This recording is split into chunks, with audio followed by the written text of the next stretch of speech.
पुन्हा एकदा स्वागत आहे। बाप्पासाठी तांदळाच्या उकडीचे मोदक करताय का? मग ही बातमी तुमच्यासाठी खास आहे, कारण बाजारात प्लास्टिकचा तांदूळ आल्याचा आरोप एका गृहिणीने केलेला आहे। छत्रपती संभाजीनगरमध्ये राहणाऱ्या महिलेने हा सगळा प्रकार उघडकीस आणलेला आहे। नेमकं हे प्रकरण काय आहे पाहूया। तुम्ही भात प्रेमी असाल किंवा बिर्याणी प्रेमी असाल तर बातमी तुमच्यासाठी आहे।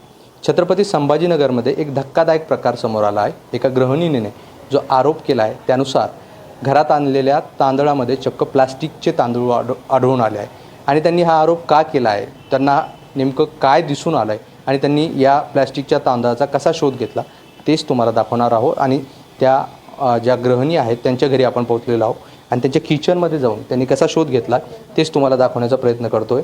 तर आपण त्यांच्या किचनमध्ये पोहोचलेलो आहे आणि त्या ताई आपल्यासोबत आहे। तुमचं नाव काय आणि तुम्ही तुम्हाला नेमकं काय अनुभव आला ते आधी सांगा। माझं नाव अमृता येवले, संभाजीनगर। ॲक्च्युअल मी एक यूट्यूबर आहे, त्याच्यामुळे मी एक 3 प्रकारचे तांदूळ कशा पद्धतीने आपण एकत्र करून मोदकासाठी दळून आणू शकतो याच्यासाठी मी 3 प्रकारचे तांदूळ दळल्यानंतर एक 15 मिनिटांनी मी ते वाळून हात फिरवला त्याच्यावर, तर मला एका तांदळामध्ये असा नरम तांदळाचा प्रकार जाणवला। मला आधी मी दुर्लक्ष केलं की आळी असेल म्हणून मी ते रँडमली घेऊन फेकून दिलं, परंतु पुन्हा मी ज्यावेळेस दुसऱ्यांदा हात फिरवला एक 5-6 मिनिटानंतर तर मला नरम तांदूळ तिथे जाणवला की जो तांदळासारखाच तांदूळ आहे। मग मी असे निवडून काढले। निवडल्यानंतर लिटरली एवढा मोठा गोळा त्या ठिकाणी तो जमा झाला आणि मग मी असे तांदळाचे दाणे वेगळे वेगळे करत तर ते चिंगमपेक्षाही चिकट आणि प्लास्टिकसारखा असा त्याचा लांब गोळा तयार होतो, ओढला जातो, अशा प्रकारचा तांदूळ त्या तांदळामध्ये निघाला। धुतलेले 3ही तांदूळ आपण बघितले।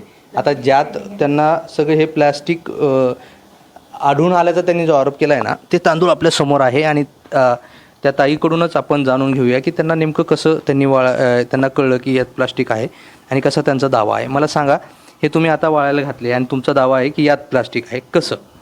तर मी ज्यावेळेस हात फिरवला तांदळावर, तर हात फिरवल्यानंतर असे गोळे मला जाणवले त्याच्यामध्ये।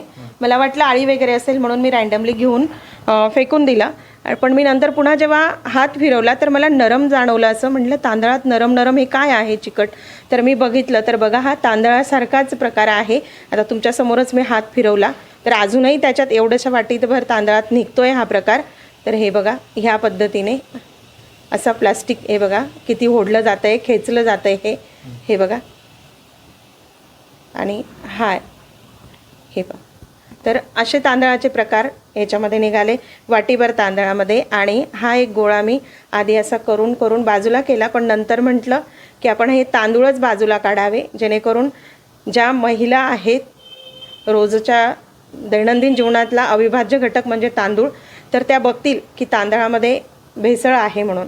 तर मी हे तांदूळ तसेच राहू दिले आणि हे बघा हे मी एवढ्या तांदळामध्ये काढलेला हा गोळा।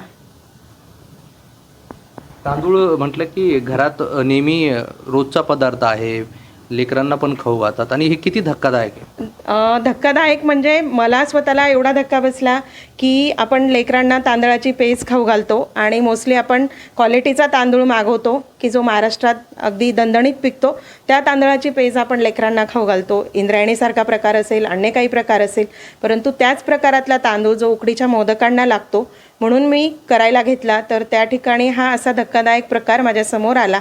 म्हणून सजग गृहिणींना माझं एक आव्हान आहे की आपण 2 मिनिटाचा उशीर आपल्या जीवावर बेतत असेल तर आपण तपासून मगच चोखंदळपणे आपण मार्केटमधून वस्तू परचेस करा, आपली ग्रॉसरी चेक करा आणि नंतर आपण हे करा। आज माझ्या लक्षात आलं म्हणून मी आज न्यूजच्या माध्यमातून आपल्यासमोर आली। तर कृपया प्रत्येक महिलेने जागरूकतेने याची काळजी घ्यावी। आपला 2 मिनिटाचा उशीर आपल्या जीवावर बेतण्यासारखा आहे, कारण हे न वितळणारं आहे आणि चिमुकल्या लेकरांच्या पोटात जर गेलं, ते आतड्यात जर जाऊन बसलं तर आतड्यात काय होईल हे देव जाणे। हे बघा, नक्कीच हा सगळा जो प्रकार आहे तो धक्कादायक आहे। लेकरांना आपण तांदूळाचे अनेक पदार्थ खाऊ घालतो, घरी सहज रोज भात खाल्ला जातो आणि त्या भातमध्ये जर असे भेसळ असेल तर ते तुमच्या जीवावर बेतू शकतं। त्यामुळे ज्या गृहिणी आहेत त्यांनी महाराष्ट्रासमोर हा सगळा प्रकार आणून एक लोकांना जागरूक राहण्याचा संदेश दिला आहे। त्यामुळे तुम्ही पण जर तांदूळ खात असाल तर त्याची आधी चौकशी करा, त्याची पाहणी करा आणि त्यानंतरच तांदूळ खा, अन्यथा याचे परिणाम आपल्या शरीरावर जाणवू शकतात. व्हिडिओ जर्नलिस्ट कपिल जाधवसह मोहसिन शेख, NDTV, छत्रपती संभाजीनगर.